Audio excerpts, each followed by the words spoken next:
Sorry என்ன அண்ணே, நம்ம சூர்யா பிரதர் வந்திருக்காரு, அவரை உட்கார வைங்க. சூர்யா பிரதர் இங்க வாங்க. சரி, மேல உட்கார வச்சிடலாமா? மேல உட்கார வச்சிடலாம். ட்ரெஸ் அப் ஆகும், 1/2 மணி நேரம் அவங்க டைம் வேஸ்ட் பண்ணுறாங்க. அவங்க வரலையா? அண்ணா வாங்கண்ணா, வாங்க அண்ணா. நம்ம லோக்கல் லீடர்ஸ் எல்லாம் வந்துட்டாங்கண்ணா. பார்த்தாச்சுண்ணா.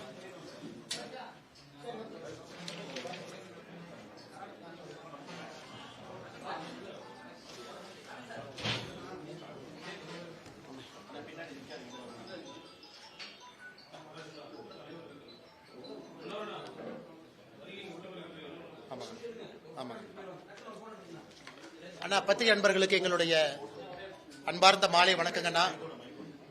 கொஞ்சம் தாமதமாக பத்திரிகையாளர் சந்திப்பை ஆரம்பிக்கிறோம், அதற்காக என்னுடைய மன்னிப்பை கோரிக்கொள்கின்றேன் அண்ணா.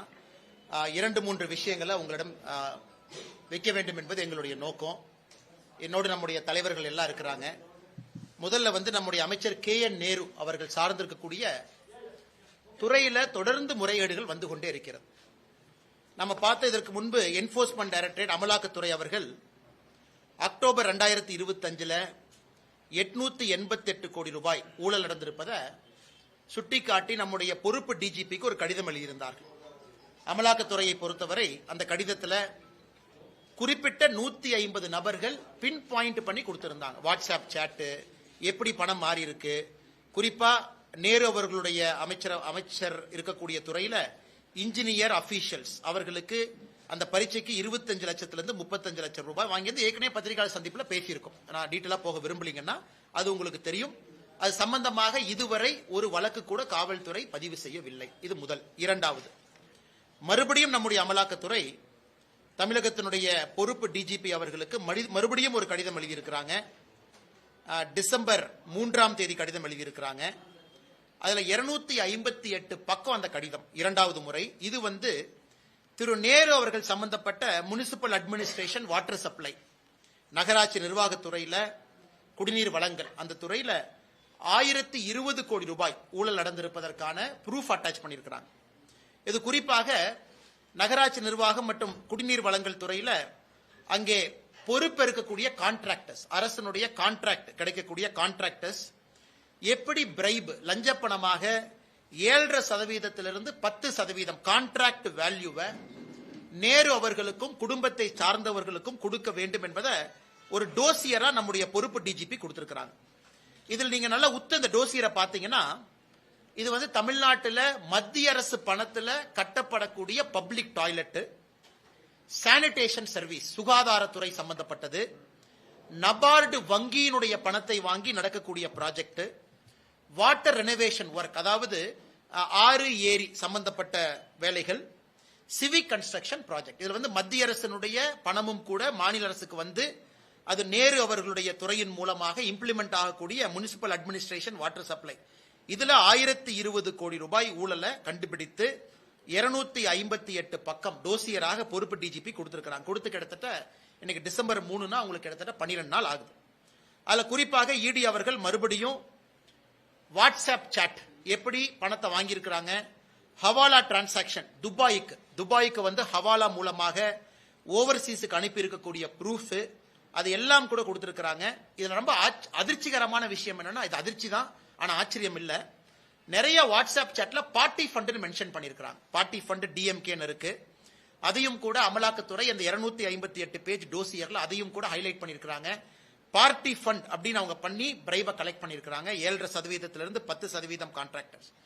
இது நேரு அவர்கள் சாதாரணமா பத்திரிகை நண்பர்கள் கேட்கும் பொழுது சாதாரணமா கடந்து போயிட்டாங்க. அதாவது இதுல ஒன்னும் உண்மை இல்ல, இது அரசியல் பழிவாங்கும் நடவடிக்கை, நான் இதன் மீது கோர்ட்ல பாத்துக்கிறேன், அங்க பாத்துக்கிறேன்.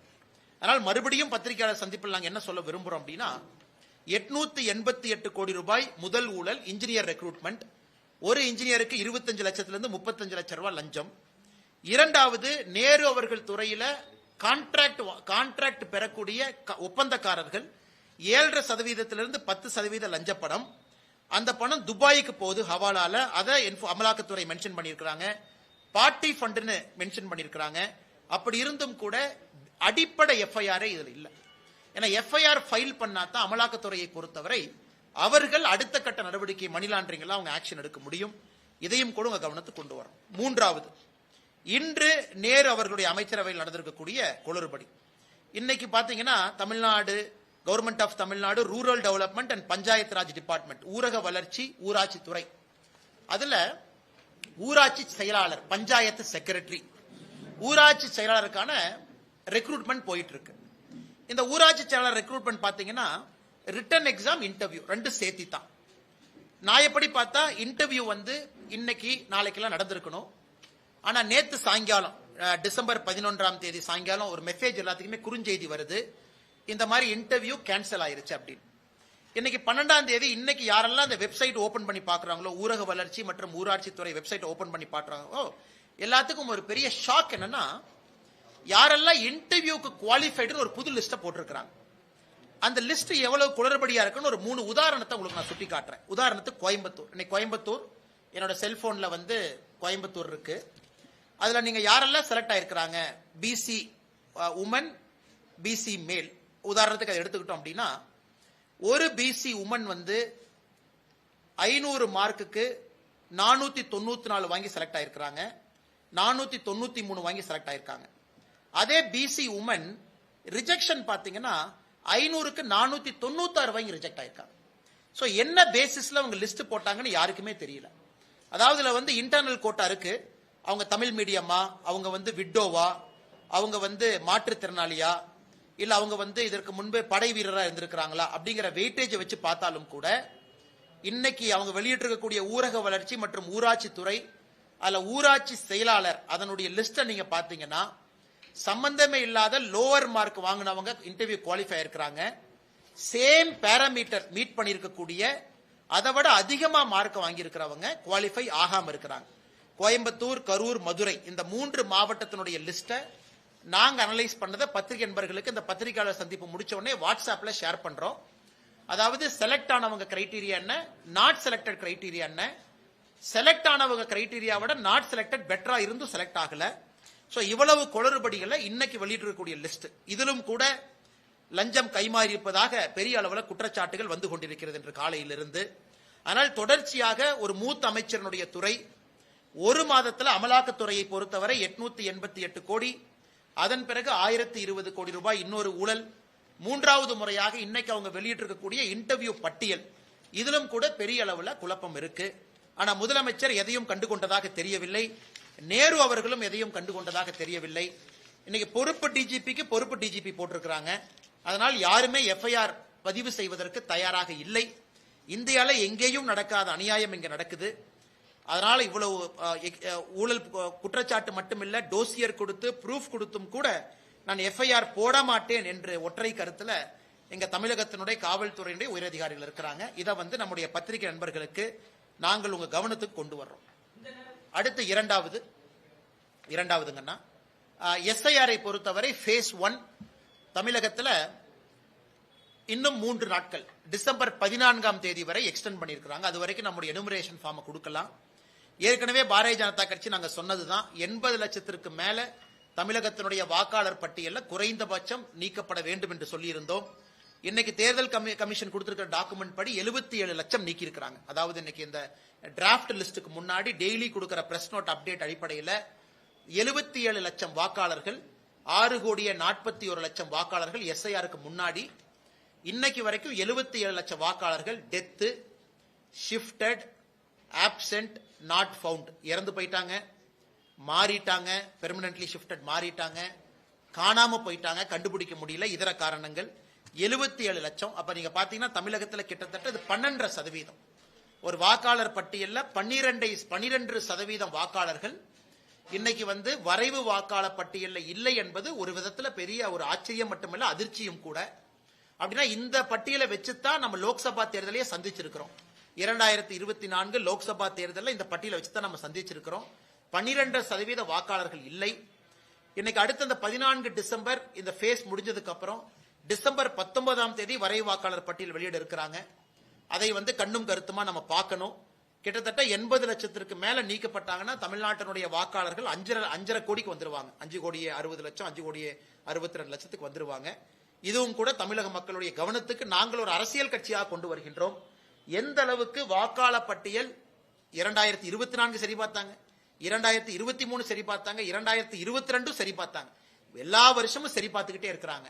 அப்படி இருந்த அந்த எஸ்ஐஆரை இன்டென்சிவா பண்றதுனால 77 லட்சம் பேர் நீக்கப்பட்டிருக்கிறாங்க. இதை முதலமைச்சர் இதை புரிந்து கொள்ள வேண்டும். எஸ்ஐஆரை எதிர்க்கிறேன் முதலமைச்சர் சொல்லிக் கொண்டிருக்கின்றார்கள். 12% 100 பேர் வாக்காளராக இருக்கக்கூடிய இடத்துல 12% வாக்காளர்கள் இன்னைக்கு நீக்கப்பட்டிருக்கின்றாங்கன்னா இந்த 2024 எஸ்எஸ்ஆர் சம்மரி ரோல்ல பெரிய தவறு நடந்திருக்குது. அது இன்னைக்கு எஸ்ஐஆர் மூலமாக சரி செய்யப்பட்டு கொண்டிருக்கிறது. அதனால் நிச்சயமாக இந்த எஸ்ஐஆர் முதல் கட்ட வெற்றி தான். முதல் கட்ட வெற்றி நம்ம பார்க்கிறோம். அடுத்து நடக்கக்கூடிய இரண்டாவது ஃபேஸ் 19 டிசம்பர்ல இருந்து ஜனவரி 19 வரைக்கும் நீக்கப்பட்டவங்க, தெரியாம நீக்கப்பட்டவங்க அல்லது தெரிஞ்சே இருக்கிறவங்க, objection period, claims and objection period, அதையும் கூட பாரதிய ஜனதா கட்சி மிக கம்பீரமாக அதை எடுத்து அதையும் கூட கவனத்துக்கு கொண்டு வருவோம். 2026 தேர்தலை பொறுத்தவரை சுத்தமான நியாயமான ஒரு தேர்தலாக அது நடத்தப்பட வேண்டும் என்பது எங்களுடைய நோக்கம். மூன்றாவது, நீதியரசர் திரு GR சுவாமிநாதன் அவர்களுடைய வழக்கு, அவர் நடத்தி கொண்டிருக்கக்கூடிய வழக்கு. இன்னைக்கு பாராளுமன்றத்தில் லோக்சபால இந்த ஜட்ஜஸ் என்கொயரி ஆக்ட் அதன் அடிப்படையில் 100 லோக்சபா எம்பி கையெழுத்து போட்டு கொடுத்தா இம்பீச்மெண்ட் ப்ராசஸ் ஆரம்பிக்கும். At least process will get started. இன்னைக்கு 120 பேர் கையெழுத்து போட்டு கொடுத்திருக்கிறாங்க. இன்னைக்கு பாராளுமன்றத்தில் நம்முடைய உள்துறை அமைச்சர் அமித்ஷா அவர்கள், தெற்கு தொகுதி எம்பி தேஜஸ்வி சூர்யா அவர்கள், நிறைய நம்முடைய மூத்த தலைவர்கள் எல்லாம் கோடிட்டு காட்டுறாங்க. எப்படி திராவிட முன்னேற்ற கழகத்தை அமித்ஷாஜி சொன்னாங்க, இந்தியா அரசியல் சரித்திரத்தில் முதலாக ஒரு நீதிபதி தீர்ப்பு கொடுத்ததற்காக அந்த நீதிபதியின் மீது இம்பீச்மெண்ட் ப்ராசஸ் கொண்டு வந்திருக்கிறாங்க. இன்னைக்கு இந்தியால 11 பேருக்கு மேல இம்பீச்மெண்ட் ப்ராசஸ் ஆரம்பிச்சிருக்கிறாங்க. வெற்றிகரமாக நடந்ததில்லை. 11 பேருக்கு மேல ஆரம்பிச்சிருக்கிறாங்க. அதுல 10 பேருக்கு மேல நீங்க பாத்தீங்கன்னா யாரும் இதுக்காக கிடையாது. பணம் வாங்கியிருக்கிறாங்க, அல்லது வீட்டுல பணம் இருந்துச்சு, அல்லது கூட இருக்கக்கூடிய இவங்களை தவறான முறையில் நடத்தியிருக்கிறாங்க, இந்திய இறையாண்மைக்கு எதிராக அவங்க நடந்திருக்கிறாங்க. இப்படித்தான் இருந்திருக்கோ தவிர அவங்க ஒரு தீர்ப்பு கொடுத்திருக்கிறாங்க அப்படிங்கறதுக்காக கிடையாது. அதனால இன்னைக்கு திராவிட முன்னேற்ற கழகம் அதை அப்படியே மாத்தி அந்த இம்பீச்மெண்ட் நோட்டீஸ்ல திரு GR சாமிநாதன் அவர்கள் மீது பல அவதூற பரப்பி இருக்கிறாங்க. குறிப்பிட்ட ஒரு சமூகத்தினுடைய வழக்கறிஞர்களுக்கு மட்டும் முன்னுரிமை கொடுக்கிறாரு, அவருடைய ஜாதியை உள்ள கொண்டு வந்திருக்கிறாங்க, இந்திய இறையாண்மைக்கு எதிராக இருக்கிறாங்க.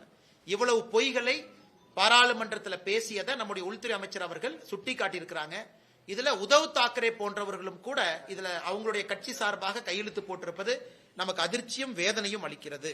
அதனால் நிச்சயமாக ஒரு பக்கம் நம்ம பார்க்கிறோம், GR சாமிநாதன் அவர்கள் கடந்த 8 ஆண்டுகள்ல பெரிய கேசஸ் 75,000 கேஸ் சால்வ் பண்ணிருக்கிறாங்க. நம்ம பார்த்தோம், 75,000 கேஸ் ஹையஸ்ட் வெல் பெர்ஃபார்மிங் ஜட்ஜஸா இருக்கிறாங்க.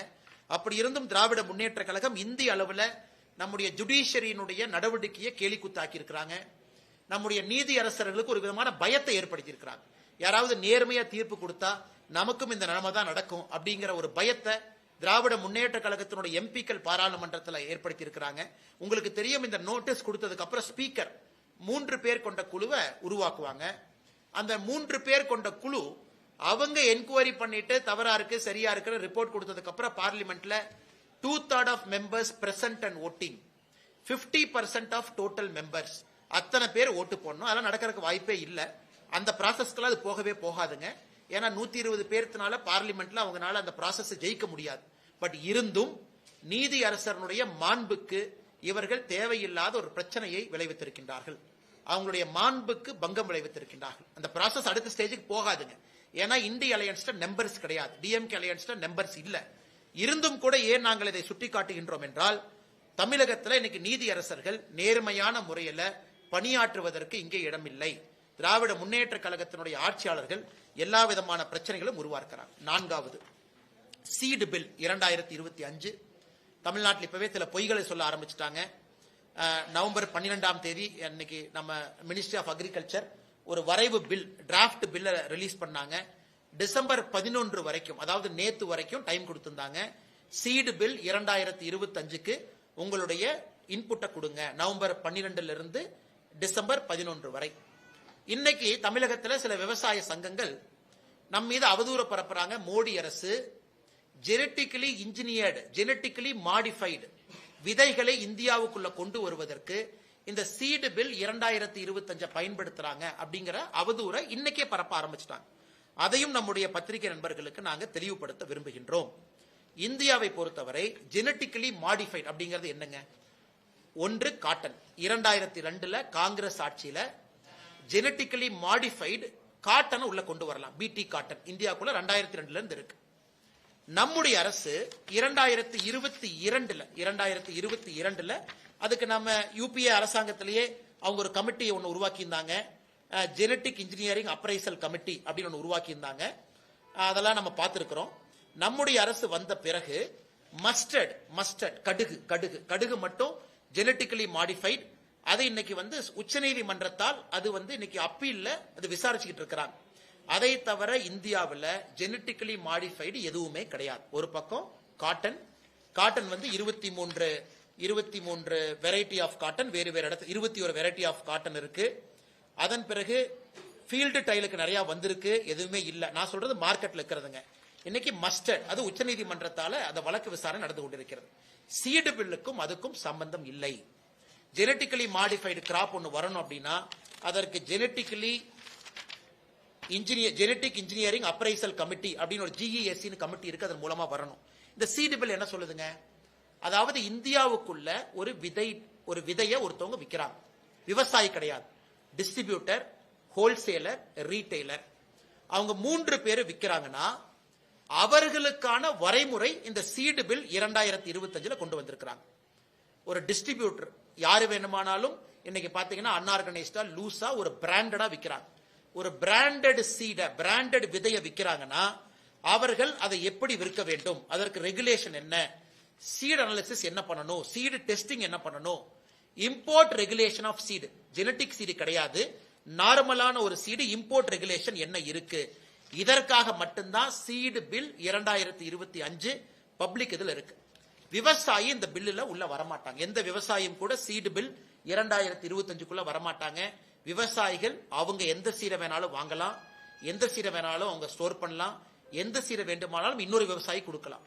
ஆனா அது பிராண்டடா ஒரு டிஸ்ட்ரிபியூட்டரோ ஒரு டீலரோ செய்யும் பொழுது அவர்களுக்கு சீடு பில் 2025 பொருந்தும். அதனால் சில விவசாய சங்க நண்பர்களுக்கு தேவையில்லாத புரளிய மக்கள் மன்றத்தில் கிளப்பாதீங்க என்பதையும் கூட இந்த பத்திரிகையாளர் சந்திப்பு மூலமாக அன்போடு நாங்கள் வலியுறுத்துகின்றோம். அதை தாண்டி கேள்விகள் இருக்கும், கேளுங்க, நான் பதில் சொல்றேன்.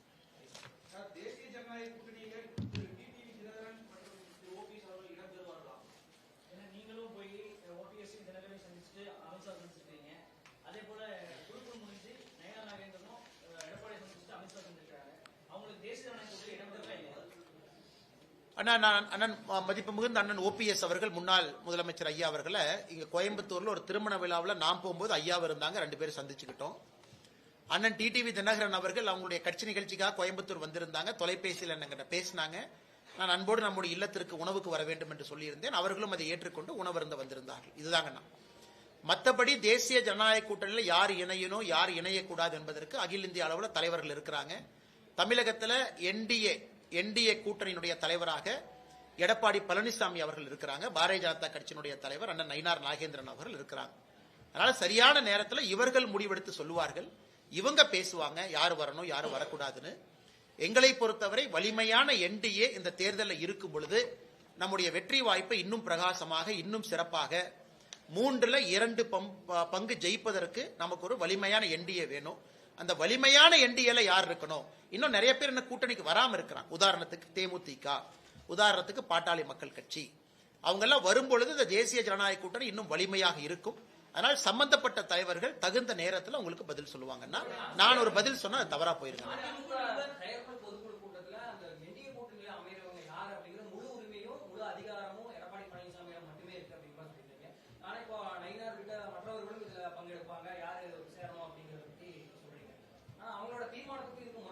ஆனா முரணெல்லாம் ஒண்ணு இல்லைங்க. நான் ஏற்கனவே சொன்ன என்டிஏ அலையன்ஸுடைய லீடர் யாரு தமிழகத்தில் டிக்ளேர்டு எடப்பாடி பழனிசாமி அவர்கள் டிக்ளேர்டு. அந்த அலையன்ஸுடைய தலைவர், அவருடைய கருத்து மிக மிக முக்கியமானது. அகில இந்திய அளவில் என்டிஏ யார் உருவாக்குனாங்கன்னு உங்களுக்கு தெரியும். அது பாரதிய ஜனதா கட்சி. பாரதிய ஜனதா கட்சியினுடைய தலைவர்கள் இன்னைக்கு என்டிஏனுடைய அகில இந்திய தலைவராகிறாங்க. முரண்லாம் ஒன்றும் கிடையாதுங்கன்னா, இதுல நான் சொல்வது இன்னும் நிறைய வலிமையான கட்சிகள் வெளியே இருக்கிறாங்க. அவர்களும் வரணும், அப்பதான் தேர்தல் நம்ம வலிமையா சந்திக்க முடியும். அதனால் சரியான நேரத்தில் அத்தரைஸ்டு பீப்புள், நம்முடைய அமித்ஷா அவர்கள், நம்முடைய JP நட்டா அவர்கள், நம்முடைய அண்ணன் நயினார் நாகேந்திரன் அவர்கள், அண்ணன் எடப்பாடி பழனிசாமி அவர்கள் சரியான நேரத்தில் உங்கள்கிட்ட பேசுவாங்க. இல்ல குழப்பறக்கோ இல்ல குழம்பறக்கோ இல்ல எதுவுமே இல்லைங்கன்னா எல்லோருக்கும் தேவை ஒரு வலிமையான என்டிஏ. அந்த என்டிஏ எப்படி இருக்கணும் அப்படிங்கறத தலைவர்கள் சொல்லுவாங்க.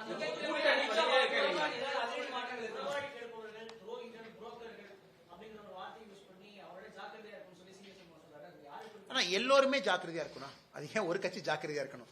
எல்லா கட்சியும் எல்லார்ட்டையும் ஜாக்கிரதையா இருக்கணும். ஆனா அதிமுகவை பொறுத்தவரை அவங்க பொதுக்குழுவுல அந்த தலைவர்கள் பேசுறாங்க.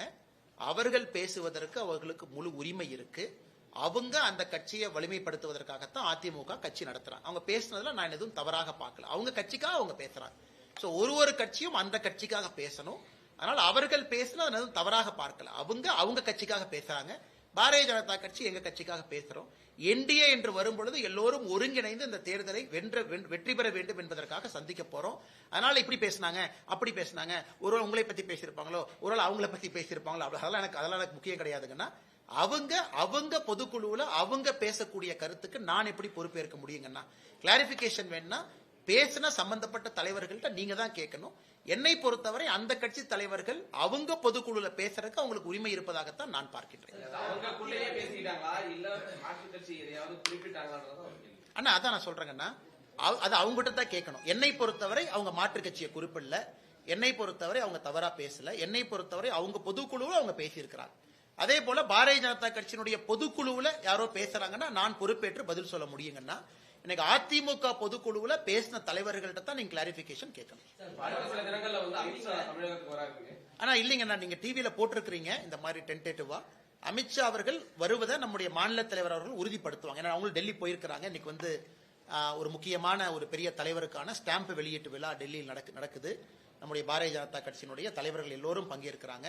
அதனால் நம்முடைய மாநில தலைவர் அவர்கள் இதை வந்து உங்களுக்கு அறிவிப்பாங்க. ஆனா நிறைய இடத்துல நீங்க போட்டிருக்கிறீங்க டென்டேட்டிவ் வருவாங்க அப்படின்னு. அமித்ஷாஜி அவர்கள் விரைவில் வருவாங்க. எப்ப வருவாங்க என்பதை மாநில தலைவர் அவர்கள் அறிவிப்பாங்க.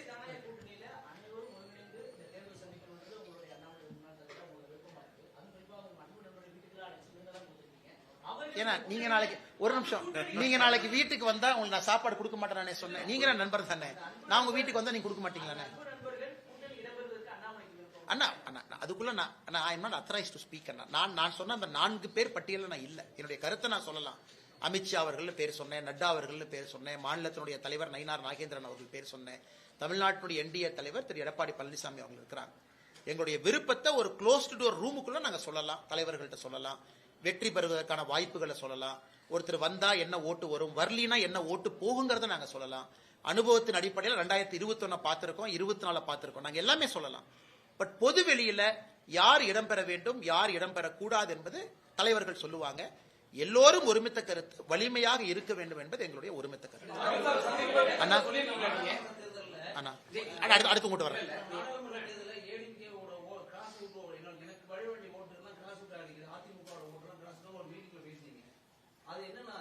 அண்ணே நான் ஒரு மீட்டிங்ல ஆங்கிலத்துல பேசினதை அது தேவையில்லாம உள்ள போய் நுழைஞ்சிங்கன்னா நம்ம தேவையில்லாம அதை வந்து தமிழ் டிரான்ஸ்லேஷன் பண்ண வேண்டாங்கன்னா, நான் சொல்வது தமிழகத்தில் இன்னைக்கு 3வது ஒரு அணி வெல்ல வேண்டும் என்றால் அந்த அணி நிறைய இன்னைக்கு வேலை செய்யணுங்கண்ணா.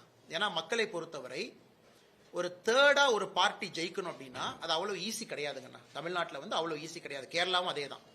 அப்ப நிறைய கிராஸ் ஓட்டிங் நடக்கும். ஏன்னா அந்தந்த கட்சிகள் அவங்கள ப்ரொடெக்ட் பண்ண பார்ப்பாங்க, அவங்க இடத்த விட்டு கொடுக்க வேண்டாம்னு நினைப்பாங்க. நம்பர் 2 இருந்தாலும் பரவாயில்ல, அந்த இடத்துக்கு இன்னொருத்தர் வரக்கூடாதுன்னு நினைப்பாங்க. அதெல்லாம் ஜனநாயகத்தில் சகஜம் தான். இதுல வந்து நம்ம சீன்றக்கோ பொய் சொல்றக்கோ ஒன்னும் இல்லைங்கண்ணா. அந்த நம்பர் 3 to நம்பர் 2 ஷிஃப்ட் வந்து ரொம்ப கஷ்டமான ஒரு வேலைங்கண்ணா. கேரளாவில் நாம் பார்த்து கொண்டிருக்கின்றோம். எத்தனை இடத்துல கிராஸ் ஓட் நடக்குது, பாரதிய ஜனதா கட்சி ஜெயிக்க கூடாதுன்னு. அதனால் இதையும் தாண்டித்தான் பாரதிய ஜனதா கட்சி ஜெயிக்க வேண்டும் என்கின்ற அர்த்தத்தில் சொன்னேன். இது வந்து ஒரு பொலிட்டிக்கல் அப்சர்வேஷனுங்கண்ணா. அந்த 2வதா இருக்கிறவங்க இதை செய்யணும், செஞ்சாதான் அவங்க 2வதா இருக்க முடியும். 1வதா இருக்கிறவங்க செஞ்சாதான் 1வதா இருக்க முடியும். மற்றவங்க நினைக்கிற மாதிரி நேரா 3ல இருந்து 2, 1 அப்படிலாம் தமிழ்நாட்டில் நடக்காதுங்கன்னா. நிறைய போராட்டங்களை சந்தித்து தான் பாரதிய ஜனதா கட்சி இங்கே வளர முடியும் என்பதை நான் 2024 தேர்தல் களத்தை மையமா வச்சு அந்த தனியார் டிவி நெட்வொர்க்ல நான் குறிப்பிட்டேன். எப்படி கேரளாலே அதே தான் பிஜேபிக்கு நடக்குதுன்னு. ஆனா 2வது இருக்கக்கூடிய கட்சி எல்லாம் செய்வாங்க, அவங்க 3வது போகக்கூடாது. அது அந்த கட்சி செய்ய வேண்டிய வேலை, அவங்களுடைய கடமை, அவங்களுடைய கர்மா அவங்க பண்ணிட்டுங்கன்னா. எங்களுடைய கர்மா நேரா ஜெயிக்கணும்னா இன்னும் பல வித்தைகளை, பல வேலைகளை, பல சண்டைகளை தாண்டித்தான் மேல வரணுங்க. அதுதான் என்னுடைய கருத்தை தவிர இது குற்றம் சாட்டுவதற்கான கருத்து இல்லை. அண்ணா நீங்க திரும்ப திரும்ப திரும்ப திரும்ப என்ன சொன்னாலுங்கன்னா அண்ணா பதில் சொல்றேன். அண்ணா பதில் சொல்றேன். அண்ணா அண்ணா அண்ணா அண்ணா அமித்ஷா ஜி ஆனா அமித்ஷாஜி அவர்கள் நட்டாஜி அவர்களோடு ஒரு க்ளோஸ்டு டோர் மீட்டிங்ல ஒப்பீனியன் சொல்றதுக்கு எல்லோருக்குமே உரிமை இருக்கு. அது closed door meeting. Closed door மீட்டிங்ல நாங்க என்ன பேசணும் அப்படிங்கறத வெளியிடத்தில் நான் சொல்றேன் அப்படின்னா என்னுடைய பொறுப்பு அது அழகில்லை. ஒரு தொண்டனாக என் பணியை நான் சரியாக செய்யவில்லை என்கின்ற அர்த்தம். ஒரு பூட்டி அறைக்குள்ள எங்களுடைய தலைவர்கள்ட்ட எல்லா விஷயத்தையும் பேசுவதற்கு எங்களுக்கு உரிமை இருக்கு. ஆனா வெளியே நாங்கள் ஒரு கருத்தாக அதை முன்வைக்கும் பொழுது சம்பந்தப்பட்ட தலைவர்கள் வெளியே வைப்பாங்க. அதுக்கு தான் அவங்களுக்கு தலைவர் என்கின்ற பொறுப்பும் பதவியும் இருக்கு. அதனால் எங்களை பொறுத்தவரை க்ளோஸ்டு டோருக்குள்ள நாங்க என்ன பேசுறோம் அப்படிங்கறத வெளியே நான் சொன்னா தவறா போயிருக்குன்னு நான் சொல்ல விரும்பல. ஆனா நீங்க ஒரு கேள்வி கேட்டீங்க. பாஜக மாநில தலைவரை டெபாசிட் இழக்க செய்வோம் அப்படிங்கிறது தமிழக வெற்றி கழகத்தின் செங்கோட்டையன் பேசியிருக்காங்க. அவர்கள் அந்த அளவுக்கு வளர்ந்து விட்டார்களா? அவங்களோட ஓட் பேங்க் வந்து பாஜகவோட மாநில தலைவரை வீழ்ச்சி முறைக்கு அவர்கள் வளர்ந்து விட்டார்கள். ஆனா இது நான் தனிப்பட்ட முறையில என்னுடைய அன்பான வேண்டுகோளுங்கன்னா தனிப்பட்ட முறையில் இது செங்கோட்டையன் அவர்களை பொறுத்தவரை ஒரு மூத்த அரசியல்வாதி, இந்த பகுதியை சார்ந்தவர், ரொம்ப மென்மையானவர் தான், தன்மையானவர். நான் எப்பவுமே எங்கிட்ட கேட்டீங்க ஒரு டிவிக்கு போனதை பத்தி உங்க கருத்து என்னன்னு, அண்ணன் முடிவு பண்ணியிருக்காரு, போயிருக்கிறாரு, வாழ்த்துக்கள் அப்படின்னு தான். ஆனா அவர்களுக்கும் எங்களுடைய மாநில தலைவர் அவர்களுக்கும் ஒரு கருத்து போர், அந்த போரினுடைய வெளிப்பாடு தான் இது. அதனால இதை அங்கேயே விட்டுறலாங்க. நான் திரும்ப நாம இதை மறுபடியும் குடைஞ்சு உள்ள போய் இதை ஆராய வேண்டாம். ஒரு வார்த்தை போர், இவங்க ஒரு கருத்து சொல்லியிருக்காங்க, அவங்க ஒரு கருத்து சொல்லியிருக்காங்க. அதனால இந்த கருத்தை அங்கேயே விட்டுறலாம். மாநில தலைவர் திரு நயினார் நாகேந்திரன் அவர்கள் உங்களுக்கு தெரியும் அனைத்து இந்திய அண்ணா திராவிட முன்னேற்ற கழகத்தில் இருக்கும் பொழுதும் வெற்றி பெற்றவர். அதே தொகுதியில் பாரதிய ஜனதா கட்சியில இணைந்து பாரதிய ஜனதா கட்சியிலும் வெற்றி பெற்றிருக்கிறார். அப்படின்னா என்ன, அவருக்கு ஒரு பெரிய மக்கள் செல்வாக்கு அந்த தொகுதியில் இருக்கு. கட்சி வேற கட்சி இருந்தும் வேற சிம்பிள் இருந்தும் ஜெயிச்சிருக்கிறாங்க. அதனால நிச்சயமாக அண்ணன் நயினார் நாகேந்திரன் அவர்களை பொறுத்தவரை மக்கள் செல்வாக்கு இருக்கக்கூடிய ஒரு நல்ல ஒரு பெரிய தலைவர், நல்ல ஒரு அருமையான தலைவர், மக்களோடு எளிமையாக பழகக்கூடியவர், நல்ல வெற்றி பெற்று நிறைய பொறுப்புக்கு வந்து மக்களுக்கு சேவை செய்வாங்கன்னா அதான் என்னுடைய கருத்து. அதுக்கு நான் செங்கோட்டையனை பத்தி நான் தவறா சொல்றேன் அதுவும் கிடையாது. அவங்க ஒரு கட்சிக்கு முடிவெடுத்து போயிருக்கிறாங்க, அவர்களும் நன்றாக இருக்கட்டும். அதனால இந்த வார்த்தை போரோட இதோட முடிச்சுக்கலாங்கன்னா திரும்ப நாம ஒரு கருத்தை பேச ஆரம்பிச்சோம்னா அது எல்லையே இல்லாம இன்னொரு இடத்துக்கு அது போய் நிற்கும் தான் என்னுடைய தாழ்மையான கருத்து. ஆனா நான் சொல்றது எலெக்ஷன் கமிஷன் கொள்ளிருக்கூடிய டேட்டா வச்சு சொல்றேன். ஆனா பிஜேபிக்கு பெனிஃபிட் இல்லைங்கன்னா, அதாவது உடனடியா அர்பன் தொகுதி சென்னை பாத்தீங்கன்னா 26% வாக்குகள் நீக்கப்பட இருக்கிறது. சென்னை பொறுத்த வரைக்கும் சென்னை தொகுதிகள் 26% வாக்குகள் நீக்கப்பட, அப்படின்னா 4 ஓட்டுல 1 ஓட்டு இல்ல, அப்படின்னா ஏகப்பட்ட பேர் ஷிஃப்ட் ஆயிருக்காங்க, டபுள் ஓட்டு வச்சிருக்காங்க, நிறைய பிரச்சனைகள். இப்ப நினைக்கிறேன்னா சென்னை பாத்தீங்கன்னா எப்போதுமே 40% 47% தான் போலாகும். இப்ப சென்னை இந்த முறை 60% போலாகிறதுக்கான வாய்ப்பு இருக்கு. கோயம்புத்தூர் 65% போலாகும். ஒன்று பீகார்ல பாத்தீங்கன்னா 6.45% நீக்கிய பிறகு வாக்கு சதவீதம் 12% உயர்ந்திருக்கு. அதுல 6% பேஸ் எஃபெக்ட் நீக்கினால உயர்ந்திருக்கு, இன்னும் 6% பொதுப்படையா உயர்ந்திருக்கு. அதனால என்னை பொறுத்தவரை வாக்கு சதவீதம் உயரும். ஒன்று. இரண்டாவது, எல்லாருக்குமே ஒரு ஐடியா இருக்கும் இவ்வளவுதான் ஓட்டர். இப்ப தமிழ்நாட்டில் பாருங்க 1200 பேரை ரெஸ்ட்ரிக்ட் பண்ண உடனே 68,000 பூத்துல இருந்து 75,000 பூத்துக்கு தாவிருச்சு. இன்னைக்கு நேற்று தேர்தல் ஆணையம் வெளியிட்டு இருக்கிறாங்க, இந்த election Tamil Nadu will have 75,000 booth, 75,000 சில்ற பூத் இருக்கு, 75,000 பூத் அப்படியே 7,000 பூத் ஓவர் நைட் ஜம்ப் ஆயிருக்கு. ஏன்னா 1200ங்கிற ரெஸ்ட்ரிக்ஷன் பண்ணிருக்காங்க. அதனால இது ஓட்டு போடுறவங்களுக்கும் சரி, தேர்தல் ஆணையத்தில் பணி செய்யறவங்களுக்கு சரி, தேர்தல் பொறுப்புல இருப்பவர்களுக்கும் சரி, சரியான வாக்காளர் பட்டியல் இருக்கும் பொழுது அவர்கள் பணியை சிறப்பாக செய்ய முடியும். 5.5 கோடி 5 கோடி 60 லட்சம் வாக்காளர்கள் தான் இருப்பாங்க ஃபைனலா. அதனால் நிச்சயமாக இது எல்லோருக்கும் நன்மை. இது பிஜேபிக்கு நன்மை இல்ல, எல்லா கட்சிகளுக்கும் நன்மை. ஏன்னா பிஜேபி உங்களுக்கு தெரியும் போலி ஓட்டு நாங்க போட மாட்டோம். அதனால போலி ஓட்டு போடுறவங்களுக்கு இது பிரச்சனை.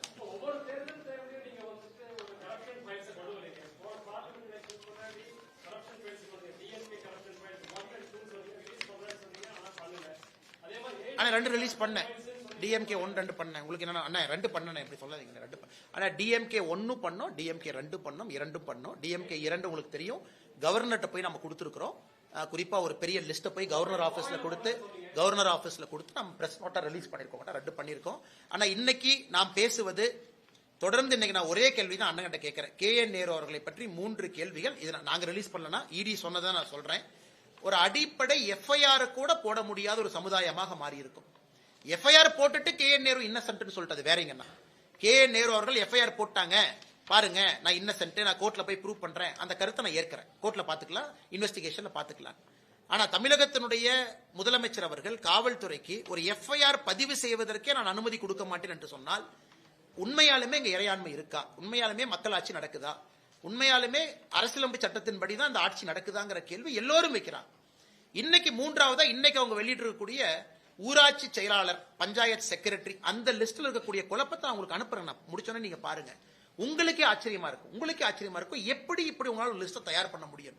எல்லாத்துலயும் வெளிப்படையா ஊழல், பார்த்தாலே ஊழல்னு தெரியுது. அதை நீங்க தைரியமா வேற பண்றீங்களா? யாரும் கேட்க மாட்டாங்கன்னு என்ன அர்த்தங்கிறதா என்னுடைய கேள்விங்க.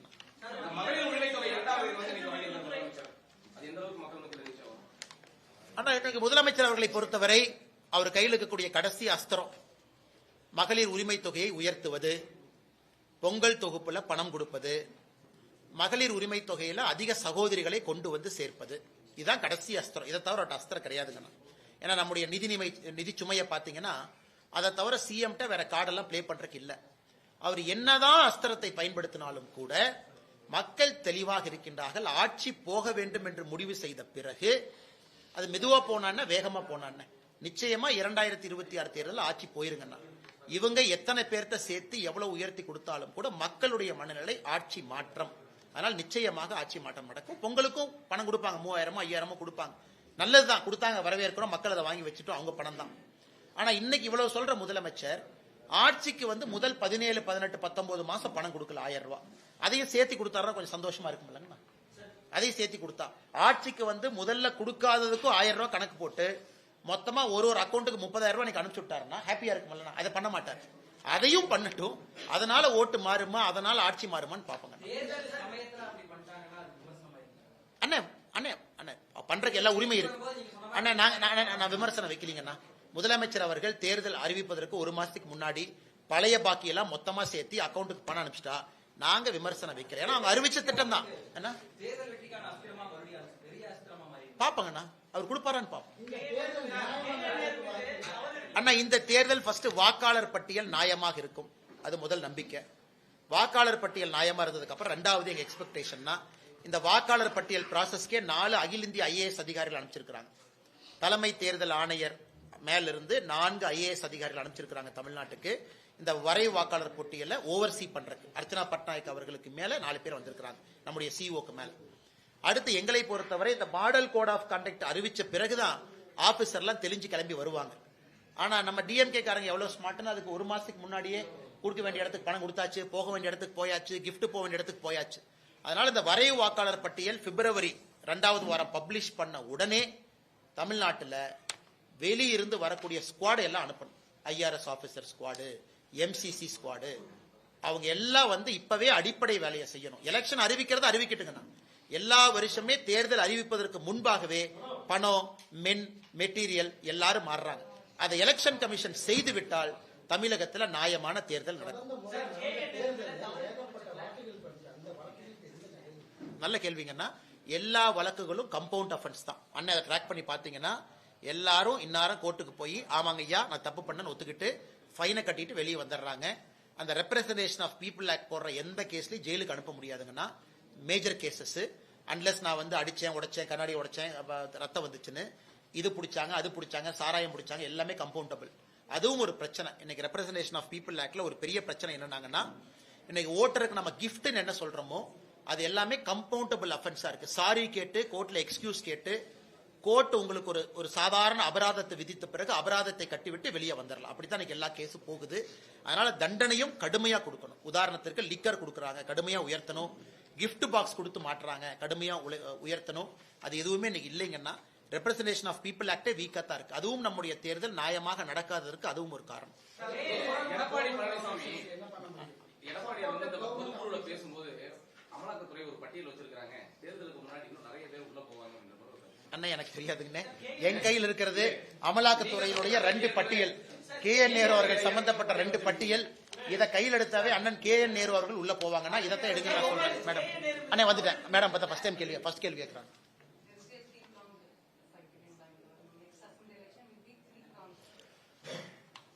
அடுத்த தேர்தலை பொறுத்தவரை அது 3 முனை தேர்தலா அப்படின்னு கேட்டீங்கன்னா இப்போதைக்கு 4 முனை தேர்தல். ஏன்னா அண்ணன் சீமான் அவர்கள் இருக்கிறாங்க, திரு விஜய் அவர்கள் இருக்கிறாங்க, NDA இருக்கு, இந்திய அலையன்ஸ் இருக்கு. அதனால் 4 முனை தேர்தல் இருக்கு. இந்தியாவில் நாம 4 முனை தேர்தலை ரொம்ப குறைவாகத்தான் பார்த்திருக்கின்றோம். சரியான 3 முனை தேர்தலே குறைவாகத்தான் பார்த்திருக்கிறோம். இந்திய அளவில் நம்ம பார்த்தது கிடையாதுங்க. அதனால் நிச்சயமாக என்டிஏ திரு எடப்பாடி பழனிசாமி அவர்கள் ஒரு நம்பர் கொடுத்திருக்கிறாங்க, 210 அப்படின்னு சொல்லியிருக்கிறாங்க பொதுக்குழுவில். 234க்கு 210 அப்படின்னு ஒரு நம்பர் கொடுத்திருக்கிறாங்க. அது வந்து ஒரு வரலாற்று சிறப்புமிக்க ஒரு நம்பர். நிச்சயமாக அது வருவதற்கும் வாய்ப்பு இருக்கு. என்டிஏ அது வருவதற்கு வாய்ப்பு இருக்கு. காரணம், திமுகவின் மீது கோபம். வலிமையான என்டிஏ வரும் பொழுது அந்த நம்பர் நிச்சயமா தமிழ்நாட்டில் வரும். இன்னும் காலம் இருக்கு, பொறுத்திருந்து பார்ப்போம். நிச்சயமா. ஆனால் அப்புறம் பேசுவோம், டைம் இருக்குல்ல.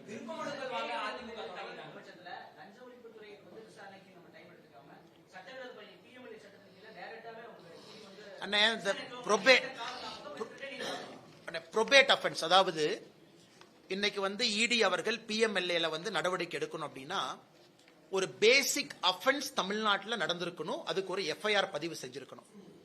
அது எஃப்ஐஆர் பதிவு செய்யப்படாம பிஎம்எல்ஏ நீங்க நடவடிக்கை எடுத்தீங்கன்னா அந்த நடவடிக்கை செல்லாது. இது அவர்களுக்கு தெரியும். மணல் கேஸை பொறுத்தவரைக்கும் அதான் பிரச்சனை ஆச்சு. பேசிக் அஃபென்ஸ் எங்க, எஃப்ஐஆர் எங்க, உச்சநீதிமன்றத்தில் தள்ளுபடி ஏன் பண்ணாங்கன்னா தமிழ்நாடு அரசு எஃப்ஐஆர் ரெஜிஸ்டர் பண்றது இல்ல. அதை தாண்டி இடி வர்றாங்க. இடி வந்து மணி லாண்டரிங் என்கொயரி பண்றதுக்கான அதிகாரம் இருக்கு. அதனாலதான் இடி திரும்ப திரும்ப கேட்கறாங்க, நீங்க எஃப்ஐஆர் பதிவு செய்ய வேண்டும்னு திரும்ப திரும்ப கேட்கறாங்க. இன்னைக்கு ரெண்டாவது கேள்வி, ஒருவேளை இவங்க எஃப்ஐஆர் பதிவு செய்யல, யாராவது பொதுநல வழக்கு போட்டு உயர்நீதிமன்றத்தில் ஆர்டர் வாங்கி எஃப்ஐஆர் பதிவு செய்ய முடியுமான்னு கேட்டா முடியும். இந்த பத்திரிகையாளர் சந்திப்பே ஒரு விதத்தில் அதுக்கு தான் நடத்திக்கிட்டு இருக்கோம். பத்திரிகையாளர் சந்திப்பிலையும் சொல்லி இருக்கின்றோம், இடியும் சொல்லி இருக்கு. இடி தனிப்பட்ட முறையில் அது ஒரு ஏஜென்சி. நாங்க பொதுநல வழக்குல யாராச்சும் பிஜேபியில இருந்து போறாங்க அப்படின்னா கூட முறைப்படி பத்திரிகையாளர் சந்திப்பிலையும் நாங்க சொல்லி இருக்கிறோம். அத பத்திரிகை நண்பர்கள் பேப்பர்ல பிரசுரம் பண்ணிருக்கீங்க. அப்படி இருந்தும் எந்த நடவடிக்கை இல்லை அப்படின்னா பொதுநல வழக்குக்கு வாய்ப்பு இருக்கு. அதனால இதனுடைய next natural course of action பொதுநல வழக்கு.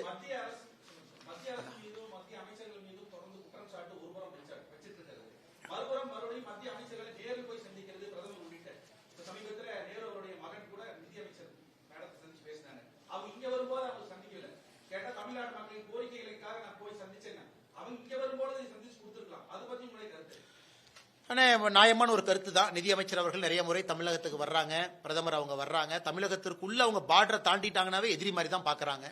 அவர்கள் ஏதோ வேற ஏதோ ஒரு பாகிஸ்தான்ல இருந்து வந்த மாதிரி தான் நடவடிக்கை இருக்கு திமுக. ஆனா இதே திமுக நானும் பாக்குறேன், நீங்க டெல்லியில எந்த அமைச்சர் ஆபீஸ்க்கு போனாலும் அங்க வெளியே ஒரு டிஎம்கே எம்பி வெளியே உட்கார்ந்துருப்பாங்க. நல்லா இருக்கீங்களான்னு கேட்பாங்க. நல்லா இருக்காங்கண்ணா அப்படின்னு நாங்களும் சொல்லுவோம், நல்லா இருக்குங்கன்னு சொல்லுவோம். அதனால டெல்லியில இன்னைக்கு அதிகமா நம்முடைய மத்திய அமைச்சரவை அலுவலகத்தை பயன்படுத்தக்கூடியது யார் என்று பார்த்தால் உண்மையாலுமே திராவிட முன்னேற்ற கழகத்தினுடைய எம்பிக்கள் எல்லா இடத்துலயும் சுத்திக்கிட்டு இருக்காங்க. எல்லாத்துக்கிட்டையும் நல்லா பேசுறாங்க. இவ்வளவு தூரம் ஏன் அன்னைக்கு நவீன் ஜெண்டல் அவருடைய பொண்ணு கல்யாணத்துல டெல்லியில யாரெல்லாம் டான்ஸ் ஆடுறாங்க, மகுமோத்ரா டான்ஸ் ஆடுறாங்க. அப்புறம் இந்த பக்கம் பாத்தீங்கன்னா சுப்ரியா சூலே அம்மா அவங்க டான்ஸ் ஆடுறாங்க. எல்லாம் வெளியே தான் எதிரி. ஆனா ஒரு பார்ட்டிக்கு போறாங்க அப்படின்னா 10 நாள் பிராக்டிஸ் வேற பண்ணாங்களாமா. அதனால டெல்லி அரசியல் வேறு, தமிழ்நாடு அரசியல் வேறு மாதிரி தான் அது மோசமா இருக்கு. இதை மக்களும் பார்க்கணும், கேள்வி கேட்கணும். திராவிட முன்னேற்றம் நீங்க டெல்லியிலையும் பாருங்க, தமிழ்நாட்டிலையும் பாருங்க. அதான் எங்க நோக்கம். நீங்க ஒரு பெரம்பலூருடைய எம்பியா நிதியமைச்சரை பார்ப்பதற்கு முழு அதிகாரம் இருக்கு, போய் பாருங்க. நாங்க பாராட்டுறோம், தயவு செஞ்சு போய் பாருங்க. ஆனா அதை பொலிட்டிக்கலா பேசும் பொழுது எதிரி மாதிரி நீங்க பேசுறீங்க இல்லீங்களா, அதைத்தான் நாங்க குற்றம் சாத்துறோம். தமிழ்நாட்டுக்கு எதுவுமே செய்யல, தமிழ்நாட்டை வந்து வஞ்சிக்கிறாங்கன்னு சொல்றீங்க. ஆனா அதே நிதியமைச்சரை, அதே எங்களுடைய பிரதமரை நீங்க போய் அடிக்கடி சந்திச்சு வேலையை வாங்கிட்டு வர்றீங்க. நிதியமைச்சரும் உங்களை எம்பிங்கிற முறையில சந்திக்கிறாங்க. இந்த போக்கு மாற வேண்டும் என்பதுதான் எங்களுடைய நிலைப்பாடு. ஆமாங்கண்ணா. ஆனா இன்னைக்கு இது முதல் கிடையாது, முடிவு கிடையாது, இது நடந்துகிட்டே தான் இருக்கு. காரணம், இன்னைக்கு திராவிட முன்னேற்ற கழகத்தை பொறுத்தவரை சென்னை, தமிழ்நாடு முழுவதுமே தூய்மை பணியாளர்கள் இந்த ப்ராசஸே ஒரு மோசமான ப்ராசஸா மாத்தி வச்சிருக்காங்க. நீங்க ஸ்டடி பண்ணீங்கன்னா அது ஃபுல்லா இன்னைக்கு அவங்களால ஹேண்டில் பண்ண முடியலங்கண்ணா. குப்பை என்பதை ஹேண்டில் பண்ண முடியல. எல்லாம் பிரைவேட் கான்ட்ராக்ட் கொடுத்துட்டாங்க. பிரைவேட் கான்ட்ராக்ட்ல அவங்களுக்கு ஒரு சம்பளத்தை பிக்ஸ் பண்ணிருக்காங்க. அந்த சம்பளத்துல ஒரு பகுதியை கொடுக்கறாங்க, ஒரு பகுதியை கொடுக்கல. தேர்தல் வாக்குறுதியில பெர்மனன்ட் பண்றோம்னு சொல்லிட்டாங்க. எந்த நகராட்சி, கார்பரேஷன், பேரூராட்சி யாருகிட்டையும் நிதி கிடையாது, பணம் கிடையாது. இன்னைக்கு நீங்க நாளை காலையில தூய்மை பணியாளரை பெர்மனன்ட் பண்ணீங்கன்னா சம்பளம் கொடுப்பதற்கு அரசு கிட்ட பணம் இல்லை. ஆனா தேர்தல் வாக்குறுதி பண்ணிட்டாங்க. இந்த மெஸ்ஸ திராவிட முன்னேற்ற கழகம் தான் உருவாக்கினாங்க, அவங்க தான் உருவாக்கி இருக்கிறாங்க. இன்னைக்கு உதாரணத்துக்கு திருப்பூர் இந்த பக்கம் பாத்தீங்கன்னா நம்ம இந்த பகுதியில் போராட்டம் நடந்து கொண்டிருக்கிறார்கள், பல்லடத்துக்குள்ள இடுவாய் பகுதியில். ஏன்னா திருப்பூருடைய குப்பையை கொண்டு வந்து இங்க கொட்டுறாங்க, இவங்க பிரச்சனை பண்றாங்க. திருப்பூருக்குள்ள இருக்கக்கூடிய அந்த எம்சிசி மிஷன்ஸ் 13 மிஷன் வேலை செய்யல. இன்னைக்கு தமிழ்நாடு முழுவதுமே குப்பை காடுகளாக மாறி இருப்பது திராவிட முன்னேற்ற கழகத்தினுடைய சாதனை. குறிப்பாக தூய்மை நகரத்துல ஒரு நகரும் இந்தியாவில் கடைசி இடத்துக்கு போட்டி போட்டுக் கொண்டிருக்கின்றோம். சென்னை ஆரம்பித்து, மதுரை ஆரம்பித்து, திருச்சி ஆரம்பித்து. ஏன்னா இந்த ப்ராசஸே தவறு. அதனால அடுத்து வரக்கூடிய ஆட்சி இதை எல்லாம் சரி பண்ணி முதல்ல இருந்து சிஸ்டத்தை திரும்ப கொண்டு வந்து கான்ட்ராக்டர்ஸ் எல்லாத்தையும் திரும்ப வெளியே போக வச்சு மறுபடியும் முதல்ல இருந்து ஆரம்பிச்சா மட்டும்தான் அதுக்கு சொல்யூஷனா தவறுங்கன்னா இதுக்கு சொல்யூஷன் கிடையாது. இது என்ன பண்றாங்க? போராடினா கைது, மண்டபத்தில் வச்சுக்கிறாங்க, நைட்டு 10 மணிக்கு ரிலீஸ் பண்றாங்க, காலையில போய் கான்ட்ராக்டர் நெகோசியேஷன், அடுத்த நான் போய் நாங்க தூய்மை பணியாளர் காலை உணவு கொடுப்போம், உடனே இவர் வர்றாரு நம்ம சேகர் பாபு அமைச்சர், அவங்களுடைய இதை வந்து கோவத்தை குறைக்கிறதுக்கு காலை உணவு கொடுப்போம், இட்லி கொடுப்போம் சொல்லி அப்புறம் ஒரு 10 வாரம் சமாதானப்படுத்துவாங்க, மறுபடியும் போராட்டம். இதுக்கு வந்து முடிவே கிடையாது. நாங்கள் தூய்மை பணியாளர்களோடு இருக்கின்றோம். தூய்மை பணியாளர்களுக்கு நேர்மையான ஒரு முடிவு கொடுக்க வேண்டும் என்றால் இன்னைக்கு திராவிட முன்னேற்ற கழகம் உருவாக்கி இருக்கக்கூடிய இந்த மெஸ்ஸை அதை ஃபுல்லா கிளியர் பண்ணிட்டு ஆரம்பத்திலிருந்து ஆரம்பித்து தான் அதை சால்வ் பண்ணுங்கண்ணா.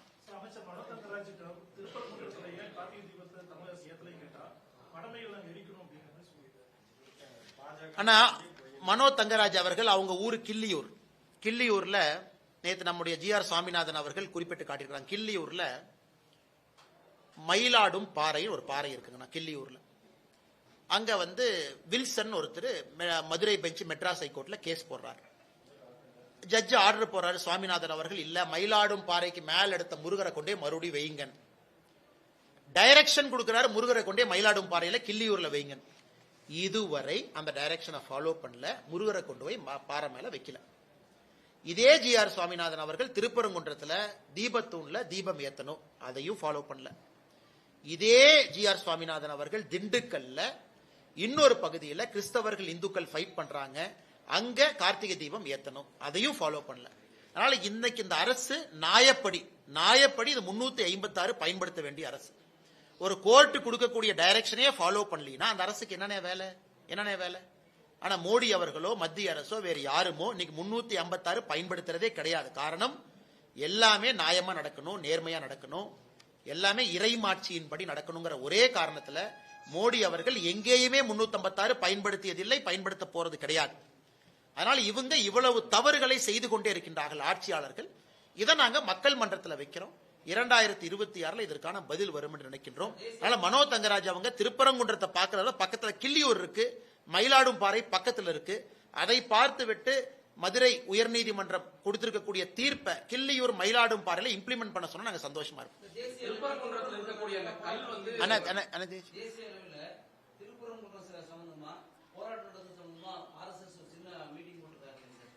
ஆனா எனக்கு தெரியாதுங்கன்னா RSS தலைவர் திரு மோகன் பகவத் ஐயா அவர்கள் தமிழ்நாட்டில் 3 நாள் சுற்றுப்பயணம் முடிச்சுட்டு இப்பதான் போயிருக்கிறாங்க.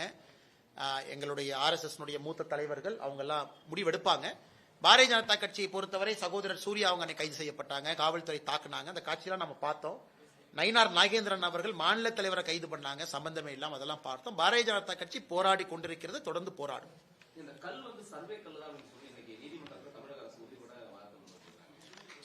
அண்ணே மறுபடியும் நம்ம சொல்லுகின்றோம்னா இன்னைக்கு அவங்க ஏஎஸ்ஐ வைத்து யாரை வைத்து அவங்க போட்டாலும் கூட ட்ரிக்னோமெட்ரிக்கல் சர்வே ஆஃப் இந்தியா அப்ப கொண்டு வந்தது பிரிட்டிஷ் காலத்துல 1800 லேட் 1800 இருந்து கதை சொல்றாங்க. இது உறுதியாக இது சர்வேக்கள் கிடையாது. ஆர்கியாலஜிக்கல் சர்வே ஆஃப் இந்தியா யாரோ ஒரு நாள் அதிகாரிகளை மேல அனுப்பிச்சிருக்கிறாங்க, அவங்க என்ன ரிப்போர்ட் கொடுத்தாங்கன்னு தெரியாதுங்கன்னா இது எல்லோருக்குமே தெரியும். நம்ம கிட்ட சான்று இருக்கு, பல இலக்கிய சான்று இருக்குது. அது வந்து தீபத்தூண் 2 லிட்டர் மேல வந்து எண்ணெய் பிடிக்க முடியும், சர்வேக்கள் 2 லிட்டர் எண்ணெய் ஊத்துறதுக்கு எதுக்கு சர்வேக்கள் வைக்க போறாங்கன்னா கார்பன் டேட்டிங் எல்லாம் எடுத்து பாத்திரலாங்கன்னா எல்லாத்துக்குமே தெரியும் அந்த தூண் எத்தனை நாள் அங்க இருக்குன்னு. அதனால தமிழக அரசு பொய்யின் மீது பொய்யை சொல்லி அவங்க தான் மாட்டிக்க போறாங்க. முருகரை நம்பக்கூடிய உங்களுக்கும் எனக்கும் எல்லோருக்கும் தெரியும் அது தீபத்தூண் தான். எத்தனை பொய்யை சொல்லி மாட்டாங்கன்னு பாத்திரலாங்க.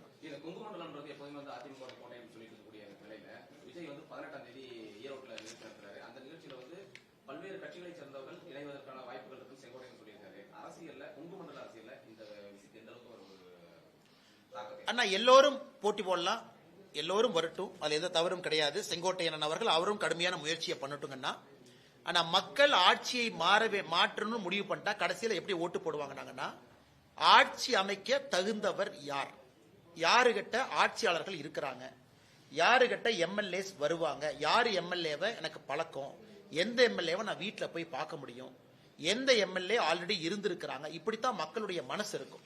அதனால நீங்க இன்னைக்கு என்ன வேணாலும் சொல்லுங்க, இது கடைசி நேரத்தில் இந்த 3 முனை தேர்தல் நாம் இன்னைக்கு சொல்றது கடைசி நேரத்தில் இது பாத்தீங்கன்னா என்டிஏவை நோக்கி இது நகர ஆரம்பித்து விடும். அப்படித்தான் எல்லா எலெக்ஷனும் பீகார் அதே தான் நடந்துச்சு. பிரசாந்த் கிஷோர் அப்படிலாம் சொன்னீங்க. அதனால் திரு விஜய் அவர்கள் தமிழக வெற்றி கழகம் செங்கோட்டையன் கடுமையா முயற்சி பண்ணட்டுங்கண்ணா. ஆனா மக்களுடைய மனநிலையை பொறுத்தவரை கடைசி நேரத்தில் அப்படி இருக்காதுங்கன்னா இது வேறு மாதிரி தான் மாறும். அதை நீங்களும் பார்க்க போறீங்க, நானும் பார்க்க போறேன். பெருமளவு வெற்றி, பெரிய வெற்றி தேசிய ஜனநாயக கூட்டணி பெறப்போகிறது. அதை பார்க்கத்தான் போகிறோம். இன்னைக்கு தான் ஃபர்ஸ்ட் டைம் பத்திரிகையாளருக்கே போர் அடிச்சு போச்சு. ஆனா நீங்க தான் முடிச்சிட்டீங்களே அண்ணே, நீங்களே முடிச்சதுக்கு அப்புறம் நான் பதில் சொன்னா தப்பா போயிடும். அண்ணே பேசுவோம் ரொம்ப நன்றி.